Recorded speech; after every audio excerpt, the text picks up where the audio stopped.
सड़क किनारे कुर्सियों की बुनाई करता ये है बहावलपुर का वजीर अहमद, जिसके पास बीनाई की कुव्वत तो नहीं है, लेकिन चट्टान जैसी हिम्मत ने उसे हारने नहीं दिया। 3 बच्चों में से पहली क्लास में पढ़ने वाला बड़ा बेटा स्कूल के बाद बाप की आंखें बन जाता है। मैं पढ़ता हूँ अपाही स्कूल में 1 क्लास में, और पापा हैं मेरे नबीने हैं।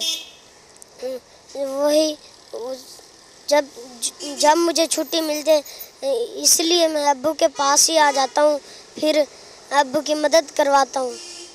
वजीर अहमद की महारत ग्राहकों को उसकी तरफ खींच लाती है, लेकिन काम कम होने की वजह से बमुश्किल एक वक्त की रोटी मैसर आती है। मैं आँखों से माजूर हूँ। 1997 में मैंने ब्लाइंड स्कूल से काम सीखा। उस दिन से मैं ये काम कर रहा हूँ रोज़ी के लिए, यानी अपनी रोज़ी ही कमा सकूँ, अपने बच्चों का पेट पाल सकूँ। मेरे लिए अहम मसला ये है कि मेरे रहने की जगह नहीं है।